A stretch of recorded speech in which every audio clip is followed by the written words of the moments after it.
హల్లెలూయా. దేవుని నామానికి మహిమ కలుగును గాక. ప్రభునందు ప్రియమైనటువంటి మరి వీక్షకులకు అదేవిధంగా చేరవలసినటువంటి మీ అందరికీ మరి ప్రత్యేకమైనటువంటి వందనాలండి. అందరికీ వందనాలు. మరి ఈ సాయంకాల సమయంలో ఒక ప్రత్యేకమైనటువంటి విషయాన్ని మనం ధ్యానం చేయబోతున్నాం. దయచేసి గమనించండి. యేసు ప్రభు వారు నమ్ముకున్నటువంటి వారు క్రైస్తవుల యొక్క నిరీక్షణ, వారి యొక్క విశ్వాసము ఏంటంటే యేసుక్రీస్తు ప్రభువారు త్వరగా రాబోతున్నారు. హల్లెలూయా. యేసు ప్రభువారు త్వరగా రాబోతున్నాడు. వాయిస్ వినపడుతుందా? ఓకే, ఒకసారి చెక్ చేయండి, వాయిస్ చూడండి. యేసుక్రీస్తు ప్రభువారు త్వరగా రాబోతున్నారు. ఆయన్ను ఎదుర్కోవలసినటువంటి గడియ సమీపించున్నది కనుక యేసునందు విశ్వాసం ఉంచిన ప్రతి ఒక్కరు కూడా ఆ ప్రభువారిని ఎదుర్కోవటం కోసము సిద్ధపడాల్సినటువంటి అవసరత చాలా ఉంది. హల్లెలూయా. వాయిస్ వస్తుంది. హల్లెలూయా. మంచిది. మరి కొన్నిసార్లు వాయిస్ ప్రాబ్లమ్స్ వల్ల, సిగ్నల్ ప్రాబ్లమ్స్ వల్ల కొన్నిసార్లు ఆగుతుందని చెక్ చేసుకుంటున్నాం. మంచిది, జాగ్రత్తగా గమనించండి. అందులో సౌండ్ తగ్గించేయండి కొంచెం. ఓకే, రైట్, అంతా మంచిది. ఆల్ రైట్, బాగుంది. యేసుక్రీస్తు ప్రభువారిని నమ్మినటువంటి క్రైస్తవులకు ఉన్నటువంటి గొప్ప నిరీక్షణ ఏంటంటే, ఇదిగో రేపు ప్రభువు రాబోతున్నాడు. ఆయన వచ్చినప్పుడు ఆయన్ని కలుసుకొని మనమందరం కూడా వెళ్ళబోతున్నాం. సో ఈ నిరీక్షణ ప్రతి విశ్వాసిలో, ప్రతి మరి సేవకునిలో, ప్రతి ఒక్క దేవుని బిడ్డలో ఉండాల్సినటువంటి నిరీక్షణ ఇది. ఖచ్చితంగా గమనించండి. యేసుక్రీస్తు ప్రభువారు ఆయన రాకడ గురించినటువంటి విషయాలను తన బిడ్డలకు, తన శిష్యులకు ఆయన చక్కగా విశదపరిచి ఉంచాడు. ఇందులో ప్రధానంగా మనం గమనించినట్లయితే ప్రభు రాకడ ఎప్పుడు వస్తుంది, ఆయన వచ్చే ముందు ఈ భూమి మీద ఏం జరుగుతాయి, ఈ సంభవాలు జరుగుతుండగా సంఘం ఎలా సిద్ధపడాలి, సిద్ధపడినటువంటి సంఘాన్ని ప్రభు ఎలా తీసుకుని వెళ్తాడు, సిద్ధపడినటువంటి సంఘాన్ని ప్రభు తీసుకెళ్ళిన తర్వాత భూమి మీద ఏం జరుగుతాయి, ఈ భూమి మీద జరిగేటటువంటి ప్రళయకరమైనటువంటి, భయంకరమైనటువంటి, హింసాత్మకమైనటువంటి దుర్దినాలు, చెడ్డ దినాలు, శ్రమల దినాలు ఇక్కడ భూమి మీదకి వచ్చినప్పుడు ఈ భూమి మీద ప్రజలు ఏ విధంగా అల్లాడిపోతారు, ఏ విధంగా వారి ప్రాణాలను పోగొట్టుకుంటుంటారు. తర్వాత ప్రభు మరలా సంఘాన్ని వెంట పెట్టుకొని ఈ భూమి మీదకి 1000 సంవత్సరాల పరిపాలనకు దిగి వచ్చి ఎలా ఇక్కడ 1000 సంవత్సరాల పరిపాలన చేస్తాడు. ఆ 1000 సంవత్సరాల పరిపాలనలో సంఘము ఏ విధంగా పరిపాలన చేస్తుంది. తదుపరి ఈ 1000 సంవత్సరాలు ముగించిన తర్వాత దేవుడు ధవళ సింహాసనపు తీర్పు మీద సకల లోకంలో ఉన్నటువంటి అందరి ప్రజలందరికీ, ఆదాము మొదలుకొని ఆనాటి దినం వరకు ఉన్నటువంటి ప్రజలకు ఆయన తీర్పు ఎలా తీరుస్తారనేటువంటి అద్భుతమైనటువంటి సత్యాలను గ్రహించిన వారై సంఘము నాటికి సిద్ధపడాలని ప్రభు తన వాక్యాన్ని గ్రంథస్థం చేసి ఉంచాడు. హల్లెలూయా. ఈరోజున యేసు ప్రభును నమ్ముకొని ఆయన దగ్గరకు వస్తున్నటువంటి వారుగా మీరుంటే మీరు ధన్యులు. ఎందుకు తెలుసా? మీరు భవిష్యత్తుని ఎరిగిన వారు. హల్లెలూయా. రేపేం జరుగునో తెలుసుకోవాలని అందరికీ ఆశ ఉంటుంది. కానీ రేపు జరుగుతున్న దాన్ని ఆలోచన చేసి ఆ ఆలోచన చొప్పునగా జీవించటం గొప్ప భాగ్యం. హల్లెలూయా. చాలామందికి ఉన్నటువంటి ఆశ ఏంటంటే, రేపు జరిగేదేదో నాకు ఇప్పుడే తెలిస్తే అన్నీ సమకూర్చుకుంటాను కదా అని ఆలోచన చేస్తూ ఉంటారు. అయితే రేపటి గూర్చినటువంటి సంగతులను నీవు తెలుసుకోవాలనుకుంటే ఫ్యూచర్స్ థింగ్స్ అన్ని కూడా బైబిల్లో చక్కగా ప్రస్ఫుటంగా వివరించబడి ఉన్నవి. అయితే వాక్యాన్ని చదివేవాడుగానే ఉండాలి.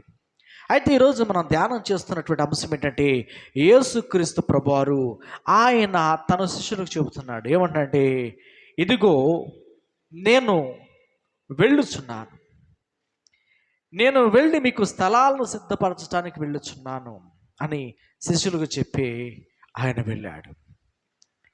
అపోస్తలుల కార్యాల 1వ అధ్యాయంలో దేవదూతలు మరి ప్రభు వెళ్ళుచుండగానే ఒక మాట చెప్పినాయి. గలిలయ ప్రజలారా, మీరెందుకు నిశ్చేష్టులై చూస్తున్నారు? ఇదిగో ఇప్పుడు మీ వద్ద నుండి వెళ్ళుచున్నటువంటి యేసే మరలా తిరిగి వస్తాడు. హల్లెలూయా. ఆయన వెళ్ళాడు ఆరోహణమై. ఇప్పుడు దాదాపు 2000 సంవత్సరాలు అవుతుంది ఆయన వెళ్ళి. ఆయన మన కొరకు స్థలాలు సిద్ధం చేస్తున్నాడు.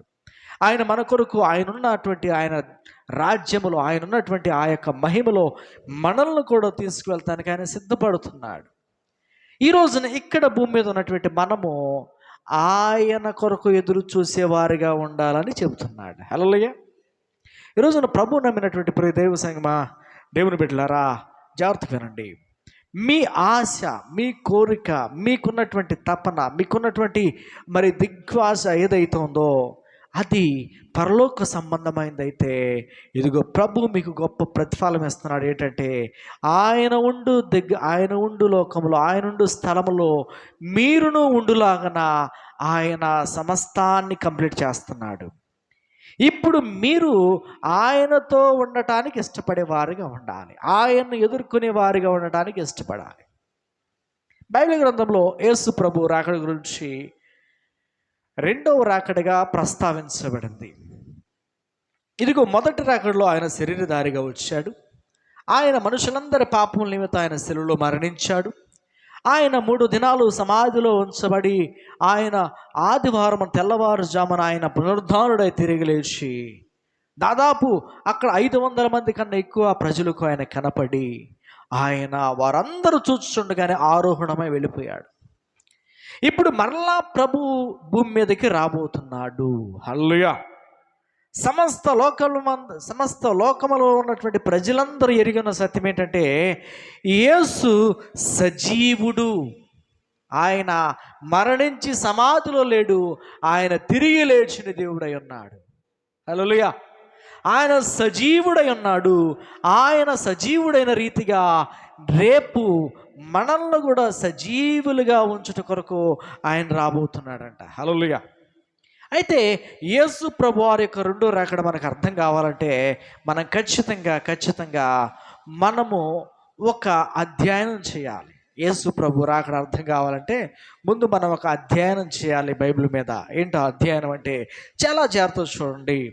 యేసుక్రీస్తు ప్రభు వారి యొక్క రాకడ గురించి 3 రకాలైనటువంటి సిద్ధాంతాలు ప్రస్తుతము ప్రజల్లో ప్రజల్లో విశ్వసించబడుతున్నాయి. అందులో మొదటి సిద్ధాంతం ఏంటంటే ప్రభు ఎప్పుడు వస్తాడు, యేసు ప్రభు వారు ఈ భూమి మీదకి ఎప్పుడు వస్తాడు. అందులో ఒక సిద్ధాంతము యేసు ప్రభు వారు రావటానికి ముందు కొన్ని సంభవాలు ఉన్నాయి. ఆ సంభవాల్లో మత్తయి సువార్త 24వ అధ్యాయంలో ఉన్నటువంటి మరి ఈ భూమి మీద జరిగేటటువంటి సంభవాల్లో మోసం విస్తరించేద్దని, అన్యాయము అక్రమం పెరిగిపోద్దని, ప్రజలు యుద్ధాల గురించి వింటారని, మరి ఆ తెగుళ్ళు, ఆ భయంకరమైనటువంటి సునామీలు, భూకంపాలు ఈ భూమి మీదకి వస్తాయని, ఇవన్నీ వస్తూ ఉండగానే ఇదిగో అంజూరపు చెట్టును అకాలపు కాయలు రాలునట్లుగా మరి ఆకాశం నుండి నక్షత్రాలు కూడా పడిపోయేటటువంటి దినాలు కూడా రాబోతున్నాయి. ప్రకటన గ్రంథం మనం ఓపెన్ చేసినట్టే 6వ అధ్యాయం నుండి 18వ అధ్యాయం వరకు ఈ భూమి మీద భయంకరమైనటువంటి శ్రమలు రాబోతున్నాయని వివరించబడి ఉంది. అయితే యేసు ప్రభు వారు ఎప్పుడు వస్తారు అన్న దానికి ప్రజల్లో ఉన్నటువంటి ఆలోచన ఏంటంటే యేసు ప్రభు వారు ఆయన తన సంఘాన్ని తీసుకుని వెళ్ళడానికి రాబోతున్నాడు. ఆయన్ను ప్రేమించి ఆయన కొరకు తమ యొక్క జీవితాలను అప్పగించి ఆయన నామములో బాప్తీసం తీసుకొని ఇదిగో మనస వాచ కర్మన ప్రభుని వెంబడిస్తున్నటువంటి ప్రజలు అయితే ఎవరైతే ఉన్నారో వారందరినీ కూడా ఆయన తీసుకువెళ్తానికి రాబోతున్నాడంట.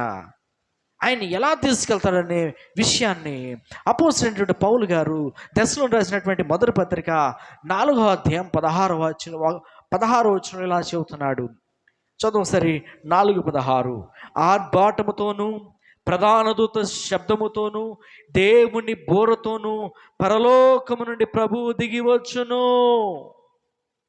ప్రభు అంట పరలోకము నుండి దిగి వస్తున్నాడు. ఎక్కడికి వస్తున్నాడు? భూమి మీదకి వస్తున్నాడా?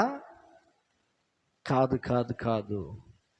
ప్రభువారు భూమి మీదకి వచ్చే కాలానికి సరిగ్గా 7 సంవత్సరాల ముందు ఆయన మధ్యాకాశంలోకి వస్తున్నాడంట. హల్లెలూయా. ఎవరి కోసం వస్తున్నాడు, దేనికి వస్తున్నాడంటే కింద ఉంది, చదువు ఒకసారి. క్రీస్తునందుండి మృతులైన వారు మొదట లేతురు, ఆ మీదట సజీవులమై నిలిచియుండు మనము వారితో కూడా ఏకముగా ప్రభువుని ఎదుర్కొనుటకు ఆకాశ మండలమునకు మేఘముల మీద కొనుపోబడుదుము. కాగా మనము సదాకాలము ప్రభువుతో కూడా ఉందుము. హల్లెలూయా. ప్రభువేమో పరలోకం నుండి మధ్యాకాశానికి వస్తున్నాడంట.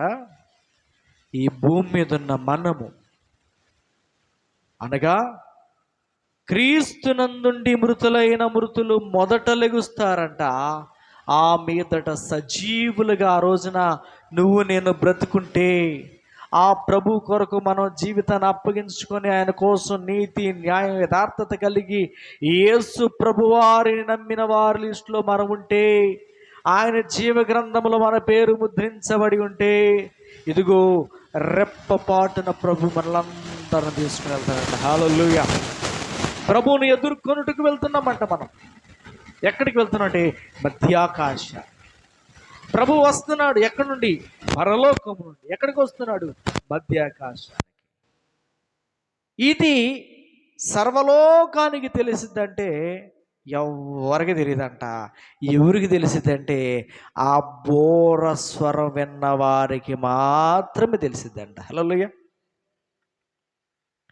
యేసు ప్రభు వారు ఆయన ఆర్భాటముతోను ప్రధాన దూత శబ్దముతో దేవుని బోరుతో ఆయన పరలోకం నుండి మధ్యాకాశానికి వచ్చినప్పుడు ఆ బోరధ్వని పరిశుద్ధులకు మాత్రమే వినపడిద్దంట.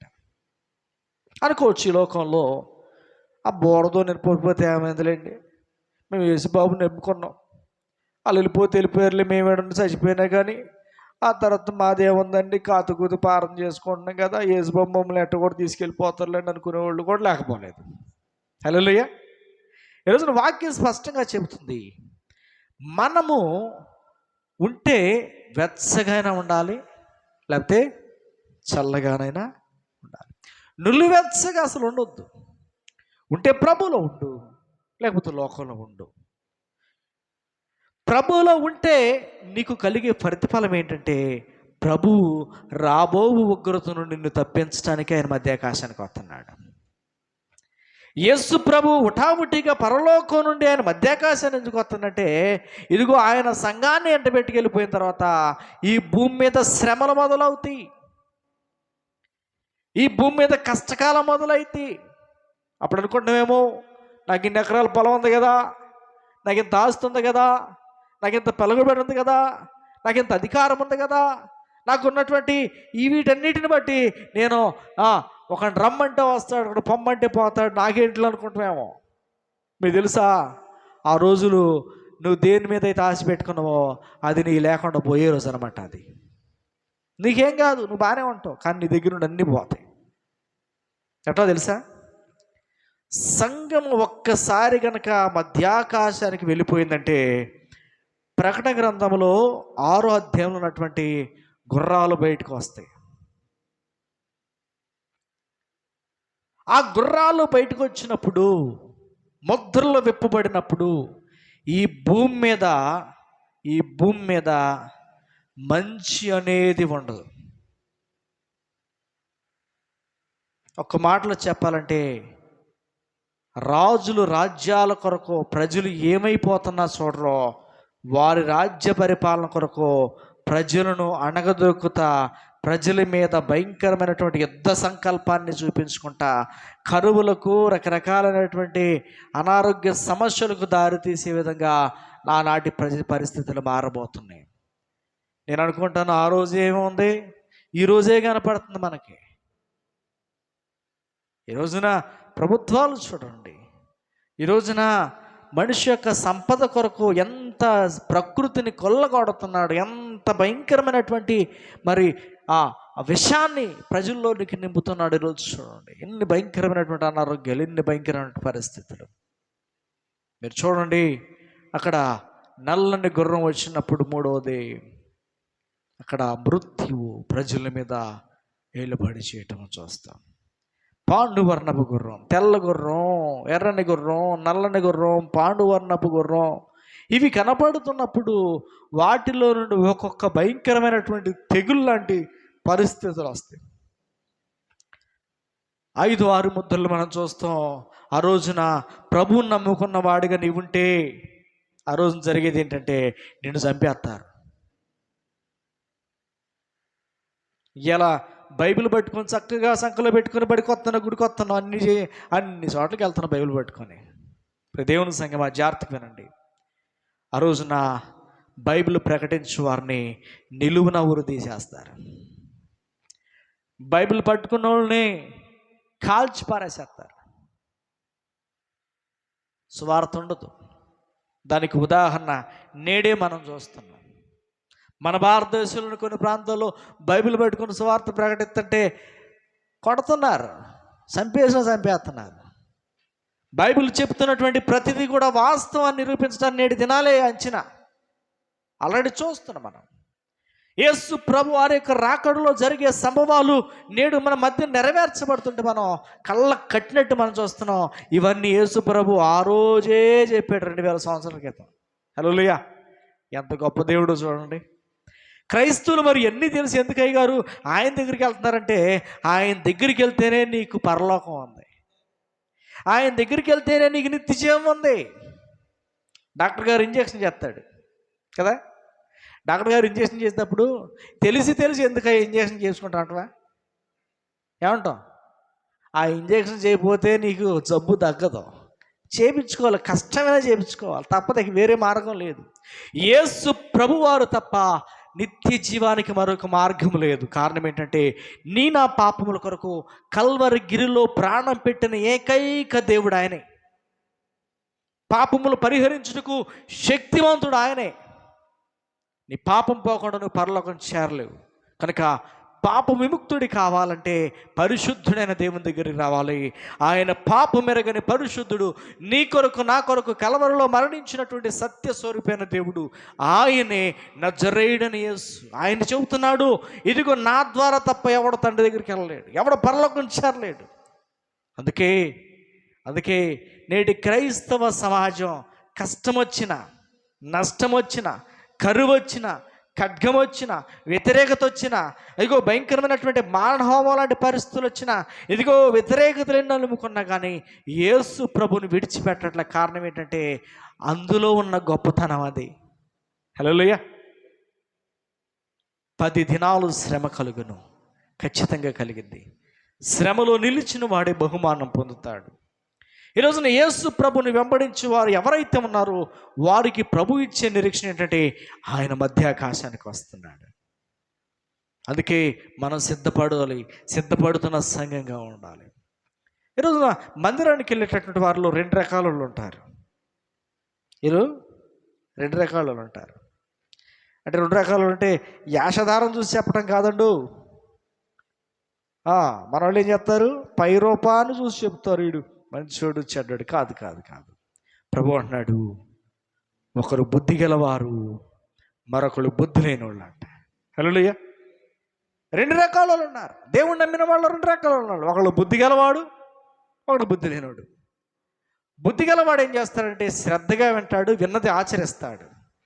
బుద్ధి లేనివాడు కూడా వింటాడు కానీ ఆచరించడు. ఇక్కడ ఎందుకు ప్రభు ఈ మాట అన్నాడంటే మత్తయి సువార్త 25వ అధ్యాయం మనం చూస్తే అక్కడ 10 మంది కన్యకలు ఉన్నారంట. అందులో 5 బుద్ధి గలవారు, 5 బుద్ధి లేని వాళ్ళు. 5 బుద్ధిగల కన్యకలు ప్రభు వాక్యాన్ని విని వారు ఏం చేశారంటే వారు దివిటీల్లో నూనె నింపుకున్నారంట, సిద్ధిలో నూనె నింపుకున్నారంట. ఇంకా నూనె సరిపోదని ఇంకొక పాత్రలో కూడా నూనె పట్టుకొని పెండ్లి కుమారుడు కొరకు వెళ్ళారంట. హల్లెలూయా! నేటి క్రైస్తవ సంఘము ప్రభుని ఎదుర్కోవటానికి సిద్ధపడి ఉండాలి. ఎలాంటి సిద్ధపాటు అంటే విశ్వాసం అనే నూనె ఈ యొక్క దేహములో నింపుకున్న వారమై ఉండాలి. ప్రభు కొరకు జీవించే జీవితం మనలో ఉండాలి. 2వ బ్యాచ్ ఉన్నారు. వాళ్ళ ప్రార్థనకు వచ్చేవాళ్ళే, వాళ్ళ మందిరానికి వెళ్ళేవాళ్ళు, వాళ్ళ యేసు ప్రభు తెలిసిన వాళ్ళే. వాళ్ళు ఎవరంటే బుద్ధి లేని వాళ్ళు అంటే. ఎందుకన్నాడు బుద్ధి లేడు అనండి? యేసయ్యకి అసలు ఏంటి మరీ అంతే అనుకుంటున్నారా? ఎందుకన్నాడు తెలుసా? ఎన్ని మార్లు చెప్పినా కానీ కొంతమంది అసలు వినట్లా. అపాయం పొంచి ఉంది, జాగ్రత్త పడినట్టు జాగ్రత్త పడతలా. జాగ్రత్త, మీ విశ్వాసాన్ని కాపాడుకోండి అంటే కాపాడుకోవట్లా. చెడ్డ మాటలు పలకకుండా మీ నాలుకను, కపటమైనటువంటి మాటలు తలంపులు మీ హృదయంలో రానికోకుండా మరి ప్రభు కొరకు పరిశుద్ధంగా జీవించడానికి బదులు చెడ్డ మాటలు పలుకుతూ అట్లాగే ఉండిపోతే, చెడ్డ జీవితాన్ని జీవిస్తున్నటువంటి వారిగా ఉంటే వారు విశ్వాస సంబంధులు కారు. కానీ దేవుని మందిరానికి వస్తారు, పాటలు పాడతారు, మంచిగా వాక్యాన్ని వింటారు, కామెంటరీ చేస్తారు, అయ్యగారికి మార్కులు ఎత్తారు, అక్కడున్న సంఘానికి మార్కులు ఎత్తారు, అందరికన్నా కూడా మంచిగా సందాలు కూడా ఇస్తారు. కానీ ప్రభు వచ్చినప్పుడు వారు చాలా జాగ్రత్తగా ఉండాలి. ఎందుకంటే ప్రభు వాళ్ళని విడిచిపెట్టే అవకాశం ఉంది. కారణం ఏంటంటే వారు సిద్ధిల్లో నూనె అయిపోయింది. ఎందుకో తెలుసా? ప్రభువుని మనసు ఒకసారి నమ్ముకున్నామంటే కష్టమైన, శ్రమ అయిన, ఇరుకైన, ఇబ్బంది ఏదో వచ్చినా కానీ నమ్మకంగా ఆయన వెంబడించే మనసు మనకు కావాలని మనం అడగాలి. అన్నీ బాగున్నప్పుడేమో, అంత చక్కగా ఉన్నప్పుడేమో గుడితో వేసేది పని ఉండదు. అన్నీ పోతున్నప్పుడు వేసేది యేసు ప్రభు కూడా దయలేదమ్మా, ఎన్నాళ్ళు బట్టి మా పరిస్థితి మారుతలా, ఏమో ఆయనకి మేమంటే కొంచెం కొంచెం కొంచెం ఇష్టం లేదేమో. హల్లెలూయా. భూమి మీద ఉన్న ప్రతి ఒక్కడు, ప్రభు నమ్మిన వారైనా ప్రభు నమ్మని వారైనా, ప్రభు అందరి యందు ఒకే హృదయం కలిగి ఉన్నాడు. ప్రేమిస్తున్నాడు ఆయన ప్రేమిస్తున్నాడు. అయితే ఆయన నమ్మిన వారిని ఆయన క్రమశిక్షణలో తీసుకెళ్తాను, కొన్నిసార్లు గద్దెస్తాడు కూడా. హల్లెలూయా. పరీక్షల్లో నిలబెడతాడు కూడా. అయితే ప్రభువా, ఇది నా మేలు కొరకేనాయనని తల వంచుకొని వెళ్ళేవాడిగా ఉండాలి. హల్లెలూయా. విశ్వాసంగా వెదిగేవాడిగా ఉండాలి. అప్పుడు నీ విశ్వాసం నిన్ను బలవంతుని చేస్తుంది. హల్లెలూయా. ఈ సిద్ధిలో నూనె అయిపోతుంది. ఆయన ఏమో రావటం ఆలస్యం అయిందంట. అక్కడే చెబుతున్నా, ఆలస్యం అయిందంట. అర్ధరాత్రి వచ్చాడంట ఆయన. ఆయన రావటం కూడా ఎట్టొచ్చాడంటే దొంగ వలే వస్తాడంట. ఎట్టొస్తాడంట అంటే రహస్యంగా వస్తున్నాడు ఆయన. ప్రభు రహస్యంగా వస్తున్నాడు. కేవలం ఆయన బిడ్డలకు మాత్రమే ఆ స్వరం వినపడిద్ది.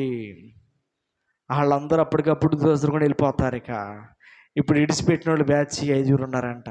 అక్క ఏంటక్క మన మొహం ముందే తలిపేసాడు ఆయన.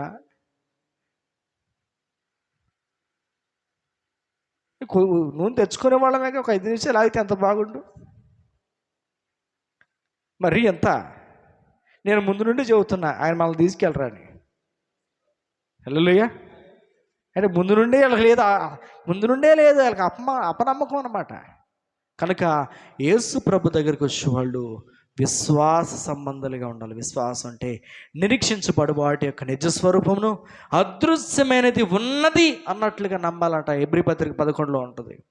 ఈ రోజున యేసు ప్రభు వారు ఆయన రహస్యంగా వచ్చి సంఘాన్ని తీసుకెళ్తాడు. అయితే ఆయన రెండోసారి ఇప్పుడు వస్తాడంటే ఆయన సంఘాన్ని తీసుకుని మధ్యాకాశాన్ని తీసుకెళ్ళి అక్కడ వాళ్ళకి కిరీటాలు ఇస్తాడంట, అక్కడ వాళ్ళని మెచ్చుకుంటాడంట, అక్కడ బహుమతులు ఇస్తాడంట, 1000 సంవత్సరాలు ఈ భూమి మీద పరిపాలన కొరకు వాళ్ళ పదవులు ఇస్తాడంట. హల్లెలూయా. ఇవన్నీ ఇచ్చి సర్వ సైన్యాన్ని, సకల పరిశుద్ధులను వెంట పెట్టుకొని 7 సంవత్సరాల తర్వాత ఈ భూమి మీదకి ఆయన వస్తాడంట. హల్లెలూయా. అది రెండవ రాకడ. ఇప్పుడు దాకా చెప్పింది రహస్య రాకడ.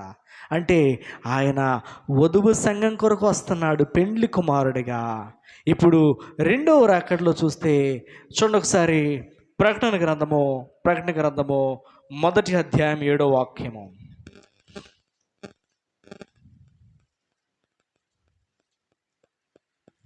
చదువునా.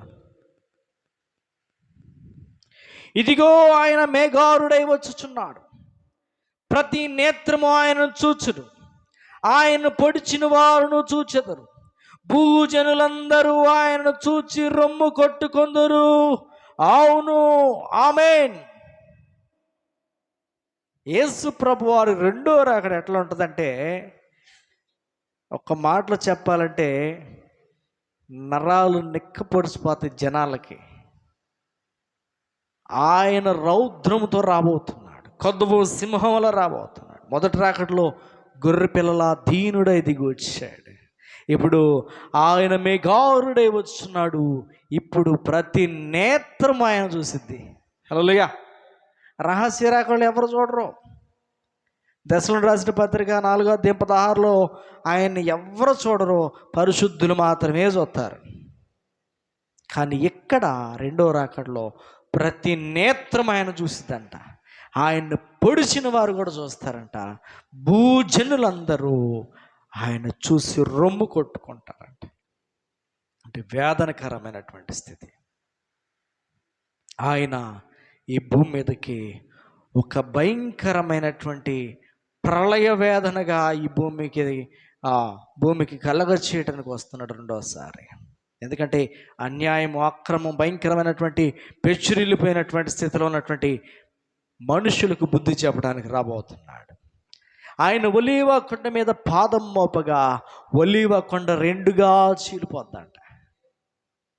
ఎందుకంటే అప్పటికే ప్రభు నమ్మినటువంటి వారిని ఎంతోమందిని ఏం చేస్తున్నారంటే చంపటం, చెరసాలు వేయటం, ఒక పూట కూటి కోసం ఏశావు తన జ్యేష్ఠత్వాన్ని నమ్ముకున్నట్టుగా అనేకులు మంచిని విడిచిపెట్టి అక్రమాలు చేయటానికి వాళ్ళు తెగించి వారు జీవిస్తున్నటువంటి సమయం అది. కనుక ప్రభు వాళ్ళకి బుద్ధి చెప్పడానికి వస్తాడంట. కనుక మొదట ప్రభు రాకడ గురించి మనం విన్నాం. దేవుని సంఘమైనటువంటి వాక్యంలో ఈరోజు నువ్వు సిద్ధపడినటువంటి స్థితిలో ఉంటే ఖచ్చితంగా దేవుణ్ణి ఎదుర్కొనే స్థితిలో నువ్వు ఉంటావు. నువ్వు ఎత్తబడితే నీకే గొప్ప ఘనత, నీకే గొప్ప మహిమ, నీకే గొప్ప బహుమానాలు, నీకు కిరీటాలు దొరుకుతాయి. విడిచిపెట్టబడితే ఇదిగో ఈ భూమి మీద భయంకరమైనటువంటి శ్రమల్లోనికి మనం వెళ్ళబోతున్నాం. కనుక ఒక నిర్ణయం తీసుకుందాం. ఈ రాత్రి ప్రార్థన చేసుకుందాం. విన్న వాక్యాన్ని బట్టి అందరూ కూడా తలలో ఉంచి కళ్ళు మూసుకొని ప్రార్థన చేద్దాం. పరిశుద్ధురానికి వందనాలు తండ్రి. విన్న వాక్యాన్ని మా హృదయంలో భద్రించేయండి తండ్రి. నిజమైన ఈ రెండవ రాకడలో ఈ భూమి మీద ఎటువంటి పరిస్థితులు ఉంటాయో మాకు కూడా తండ్రి వివరించందని స్తోత్రాలు తండ్రి. విన్న వాక్యం మా హృదయ భద్రం చేయండి. మేము కూడా నా తండ్రి, అయ్యా నా తండ్రి, బుద్ధి గల కన్యకల వలె సిద్ధపడుటకు సహాయం దయచేయండి. మాలో ఉన్నటువంటి ప్రతి విధమైనటువంటి అపవిత్రతను తొలగించండి. మాలో ఉన్నటువంటి ప్రతి విధమైనటువంటి బద్ధకాన్ని, సమర్థనాన్ని తీసివేయండి. మాలో ఉన్నటువంటి ప్రతి విధమైనటువంటి నిర్లక్ష్యాన్ని తీసివేయండి. సిద్ధపడుతున్నటువంటి వధువు సంఘం వలె దినదినం వృద్ధి పొందుచు, నీలో వాక్యంలో ఎదుగుచు ప్రభువా నిన్ను కనులారా చూసే భాగ్యాన్ని మాకు ప్రసాదించండి. నైనా విడిచిపెట్టబడిన స్థితిలో మేము ఉండకూడదు ప్రభా. మా కుటుంబాలు ఉండకూడదు ప్రభా. ఏ ఒక్కరు ఉండకూడదని మేము నా తండ్రి ఈ రోజు నుండి మీ కొరకు పని చేయడానికి శక్తిని దయచేయండి. అయ్యా మా కుటుంబాలను మీరు దీవించండి. చెరువచ్చిన ప్రతి ఒక్కరు దీవించండి. ఈ లైవ్ చూస్తున్న వారందరినీ కూడా మీరు దీవించి ఆశీర్వదించమని, కృపానిస్తాన్ని తోడుగుంచి దీవించమని యేసుక్రీస్తు పరిశుద్ధ నామములో ప్రార్థించి అడిగి వేడుకొనుచున్నాము తండ్రి. Amen, amen. అందరికి వందనాలమ్మా, అందరికి వందనాలు. మంచిది. మరి ఈ సమయంలో మళ్ళీ మనం ప్రార్థన చేసుకుందాం. గుర్తుపెట్టుకోండి, ఈ నెల 23, 24, 25 తారీఖులో మరి మీటింగ్లు అనుకుంటున్నాం. సో మీటింగ్ కోసం కూడా మీరు అందరూ ప్రార్థన చేయండి. దయచేసి మరి మైలువారిలో జరుగుతున్నటువంటి మీటింగ్లో మీకు కూడా ఆహ్వానము. దయచేసి 23, 24, 25 తారీఖులో మరి మైలువారంలోని మరి మన చర్చి ఎదురు గ్రౌండ్లో మరి మీటింగ్స్ అనేవి జరుగుతున్నాయి. కనుక దయచేసి మీరు కూడా పాల్గొనవలసిందిగా ప్రభుపేట మిమ్మల్ని అందరినీ ప్రేమతో ఆహ్వానిస్తున్నాం. దేవుడు మిమ్మల్ని, మీ కుటుంబాలు దీవించును గాక. ఆమేన్. అందరికి వందనాలండి, అందరికి వందనాలు. చివరి ప్రార్థన చేయండి. అమ్మకి